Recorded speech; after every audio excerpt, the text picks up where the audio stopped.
The Job Search, Part A. In the Job Search Part A training course, participants can expect to learn about sources of visible job leads, sources of hidden job leads, where to find jobs, the pros and cons of a job search tips, and when to disclose a disability.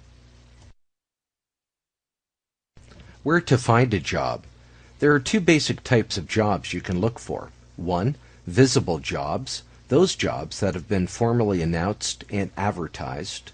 2. Hidden jobs, those jobs that have not yet been announced or may not even be available yet. Pam, I'm ready to start my job search, but I have no idea where to start looking for openings. Well, Martin, there are two ways to look for job leads. A job lead can either be visible or hidden. What do you mean? Martin, when a job is visible, those jobs have been formally announced and advertised. Those are jobs that you can find in newspaper ads, employment agencies, libraries, state employment and job service offices, the internet, and now hiring signs outside of a business. Hidden jobs are those that have not been announced or may not be available yet. You can find those jobs through networking, making direct contact with organizations, and cold calling. Wow, that's interesting. I never knew there were so many ways to look for a job. How do I know which is best for me? It's best to utilize all your resources when looking for a job.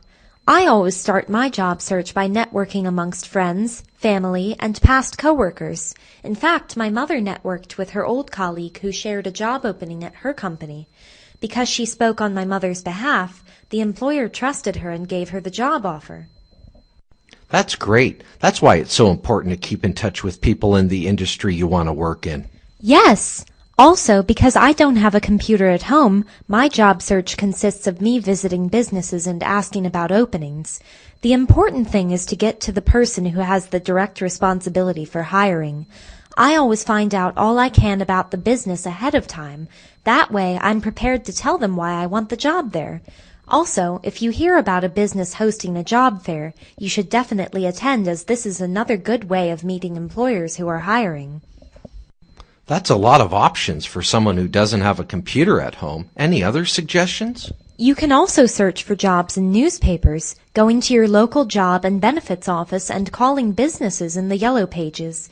Remember, Martin, most jobs are not advertised, so it's important to call or visit employers that interest you. I also hear the internet is a great source of finding job leads and openings. Of course! I regularly use the computer at the library and my job services office. There are plenty of job search engines like Indeed, Career Builder, and Craigslist that post job openings. What's even more amazing is that you can network on social media sites like Facebook, LinkedIn, and Twitter. Seems like the possibilities of finding a job are endless. Let's start. Sources of visible job leads. Newspaper want ads. Employment agencies. Chamber of Commerce.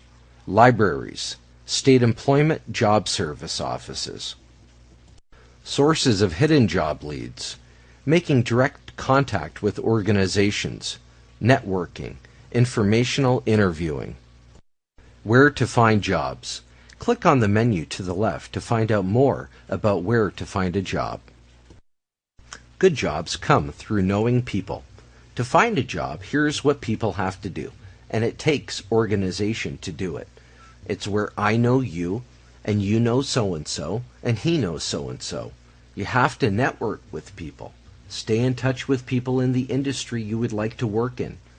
You would be surprised how someone in a company knows of an opening. If that person knows what you want, they can recommend you. A lot of jobs that are good jobs really come through knowing people that will speak on your behalf. Visiting businesses. You might be surprised how many people get jobs simply by going straight to the business and asking about openings. Advertising and interviewing people for jobs takes up a lot of employers' time. So if an employer has an opening and you appear at the door, you may just find you are at the right place at the right time. The important thing is to get the person who has direct responsibility for hiring. This may be the owner, manager, or shift supervisor.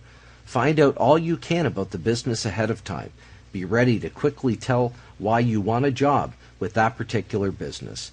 If they don't have any job openings, ask if you can call back later. Temporary agencies. In recent years, more and more businesses have begun to hire people on a temporary basis. Often they go through temporary agencies. Temporary agencies interview you, keep a list of your skills, and help you find a temporary job. Often this is a good way to get job experience. If you are successful at the temporary job, you may be offered a permanent job later. Most agency fees are paid by the companies, but you should ask to make sure the agencies you sign up with do not charge a fee for placing you with an employer. You can find temporary agencies in the Yellow Pages. Help Wanted signs. Many people find jobs by looking for signs saying Help Wanted or applications being accepted. When you are shopping, going to the library, or performing any other activity that takes you out of the house, you can look for these signs. Many places that you visit will have community bulletin boards displaying written information about jobs within your area. Keep a pen and paper handy to copy down the facts about the jobs that interest you. Using the Internet. Today, many computers are linked to an information highway called the Internet. There are a number of places you can go on the Internet that have lists of local jobs. Most local libraries have access to the Internet. Once you get started, you may find it is not as hard as you think. Where to find jobs. Click on the menu to the left to find out more about where to find a job. Newspaper. Your daily newspaper lists help wanted ads. The ads are divided by subject areas such as sales and construction.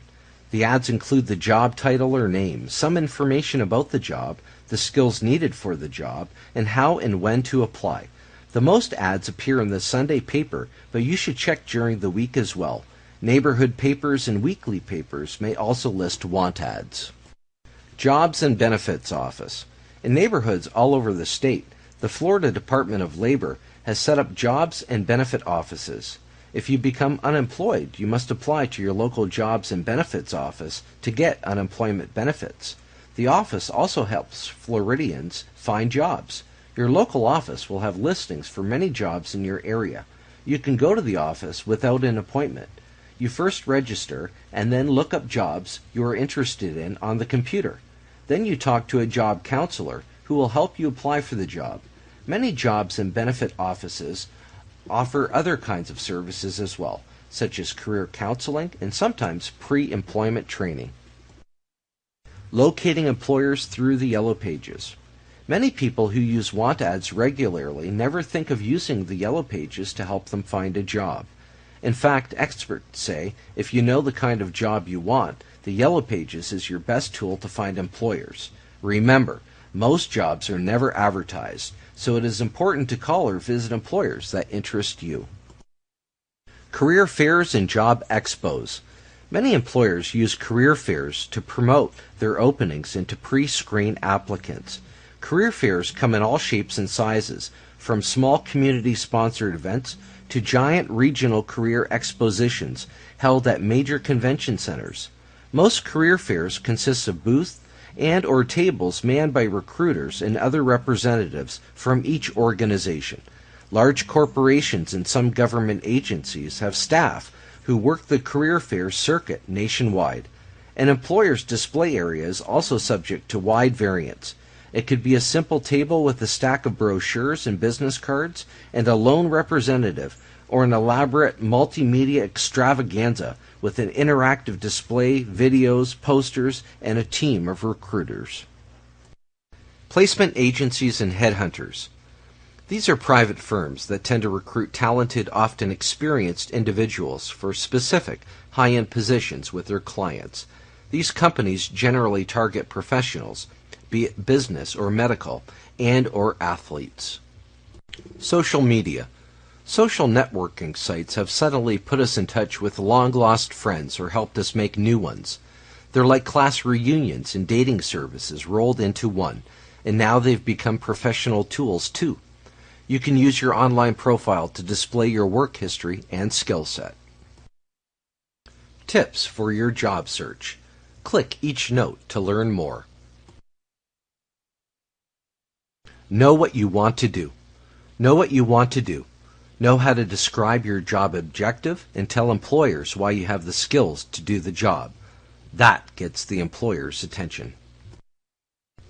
Several job hunting methods. Use more than one job hunting method. The most successful job hunters don't use one job hunting method. They try as many as they can. Study the phone book. Study the phone book to find businesses that interest you. Successful job hunters may call up dozens of employers listed to ask if they are hiring for the kind of job they want. The more calls they make, the better their chance of finding one with a job opening. Ask everyone. Ask everyone you know about job leads and follow up on their leads. This includes not only family members and friends, but also people you meet in the community, at church, at your child's school, at sport events, or anywhere else you go. Invest your time to get results. Weekly activity. 20 to 40 calls. 10 to 20 letters. 4 to 6 job interviews. 4 or more network meetings. Does this sound like a lot? Experts will tell you you should make this many contacts every week. Yet studies show that the average job hunter visits only 6 employers a month. That adds up to a little more than 1 a week. You can see why the average job hunt takes so long. If you are like most people, you see yourself as pretty busy already. Where will you find the time for your job search? Investing time in your job search. In order to be a success at your job search, you have to dedicate time to it. In 1 week, experts recommend that a job hunter who is unemployed should make 20 to 40 phone calls, send in 10 to 20 letters and thank you notes, go on 4 to 6 interviews, and have 4 or more network meetings. It seems like I'm getting nowhere with my job search. I completed 2 applications and made 3 calls this week and nothing. How much have you done, Martin? This week, I've completed 15 applications, followed up with 10 employers, made 30 phone calls, went on 4 interviews, and sent 4 thank you letters. Oh my goodness, that's a lot. I didn't know so much time should be invested in a job search. Of course it is, Pam. Finding a job is a full-time job. In 1 week, experts recommend that an unemployed job hunter should make 20 to 40 phone calls, send 10 to 20 letters and thank you notes, go on 4 to 6 interviews, and have 4 or more network meetings. That's more than I expected, Martin. I'm really behind on my job search then. Sounds like you are. Pam, we should be making these contacts every week. Yet studies show that the average job hunter visits only 6 employers a month. That adds up to a little more than 1 a week. No wonder why the average job hunt takes so long. I'll start putting time aside specifically for my job search then. Disclosure. To tell or not to tell? Disability disclosure. That is the question. There are several appropriate times to disclose your disability to a potential employer. You should decide when you would feel the most comfortable making this disclosure. What is disclosure? Disclosure is the process of informing a potential employer that you have a disability. Many people are unsure as to whether or not they should inform potential employers about their disabilities and at what point it would be appropriate to disclose this information. Do I have to tell potential employers about my disability? You are not required to tell potential employers about your disability, and they cannot ask you about your condition. Disclosure is a personal choice dependent upon type of disability, how the disability will affect your work, and your personal feelings. Explaining your disability and how it will affect your work is recommended because most potential employers feel very positively towards those applicants who they feel have been completely honest with them. Application. Never state your disability under the health section of an employment application. This reinforces the stereotype that people with disabilities are unhealthy. Resume. If you have had work experience, paid or volunteer, that is related to your disability, be sure to include it on your resume. However, never state your disability at the top of your resume, since this implies that you feel that it is an important aspect of the job search process. Cover letter. Disclosing in a cover letter is appropriate, especially if your work experience clearly indicates that you have a disability. If you choose to disclose in your cover letter, you may want to staple the letter to the back of your resume so that the employer reads about your abilities before learning the specifics about your disability. Be aware that disclosing in a cover letter may lessen your chances of being granted an interview in some cases. Click on the menu to the left to learn more about how to disclose your disability. Interview confirmation. Many people choose to disclose at this point. It would be very difficult for the employer to back out of the interview at this late time. Also, employers react more favorably to this type of disclosure than to the shock tactic. When you call to confirm your interview, be sure to talk directly to the person who will be interviewing you. Interview. Some people do not disclose their disabilities and simply show up at the interview, shocking the interviewer. This tactic is not recommended since employers often feel unprepared, embarrassed, and even hostile. The first 5 minutes of the interview are the most important, and you do not want to spend them in uncomfortable silence. Topics. No matter when you decide to disclose, you will want to present your disability in the most positive way possible. Make sure to discuss the following. Disclose your disability. You do not need to go into extensive detail. Describe your skills and specifically how you will do the job. Show that you are aware of attitudinal barriers that you may encounter in an office and be prepared to discuss how you would make others feel more comfortable around you. Mention that you do not expect special treatment. Specify that you have references to verify your work experience upon request. The most important aspect of disclosing your disability is presenting yourself as a problem solver rather than a problem creator. You are someone who can do the job and help work towards greater productivity. Above all, you can compete on equal terms with people who do not have disabilities. Disclosing during the interview confirmation. Sample. Call to confirm the interview. Make sure to ask to speak directly with the person who will be conducting the interview. Confirm the date, time, and location of the interview. Disclose your disability. Example, I want to be frank with you. I use a wheelchair because my legs are paralyzed as a result of an accident. However, I assure you that my disability will not affect my ability to work or my attendance record. I wanted to let you know about my disability in advance to avoid catching you off guard at the interview. Please feel free during the course of the interview to address any questions or concerns about how my disability might affect my work performance. Close the conversation positively. Thank you for your time.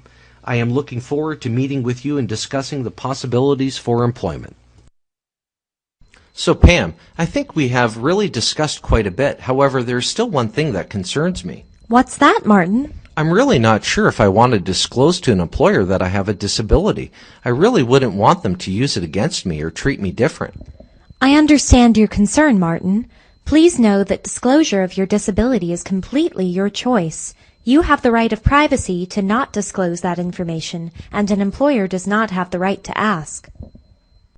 Really? What a relief. But what if I need help later on and they don't know I have a disability? Ideally, if you choose to disclose your disability, it is best to do so at the time the interview is confirmed. Not doing so can catch the employer off guard and does not allow the interviewer to prepare for your interview. But if you don't disclose it first and need to later, I suggest you partner with your job coach to determine the best way to talk to your employer. I guess I have a lot to think about. It's a little overwhelming. This is all so much. I've been job hunting for a while and nothing has happened. That's okay, Martin. Trust me, I know how you feel. Looking and preparing for a job can be stressful. My job coach shared with me ways of coping with anxiety and stress while looking for a job. Really? Can you share them with me? Sure I can. For one, Martin, I noticed that you tend to put things off until the last minute. If you continue to do so, then you will find that the additional stress it puts on a job search will nearly wear you out. My job coach shared with me the saying, there's no time better than the present. I guess I should start following that advice. Yes, you should. When you delay doing things you know you need to do, it causes unnecessary worry. You're right. I have a bunch of ads I'm interested in, but haven't followed through with, and they're all piling up on me. Here's a tip. If you start to read the classified ads and find a few that seem interesting, take the next step and cut the ads out, print off your resume and cover letter, and stick it in an envelope with the address on front and a stamp. Walk it to your mailbox immediately. If you put it off, it might not get done at all, and then you'll get nowhere. This will help you eliminate a lot of job search stress. Well, what about you, Pam? You're a perfectionist. You stay up all night working on your resume, and it's still not perfect to you. I can't help it, Martin. I want it to be just right. I understand, Pam. Though it's important to create an outstanding resume, spend countless hours revising only serves to add to the anxiety you already feel. Do your best, but don't obsess about it, okay? I will try my best.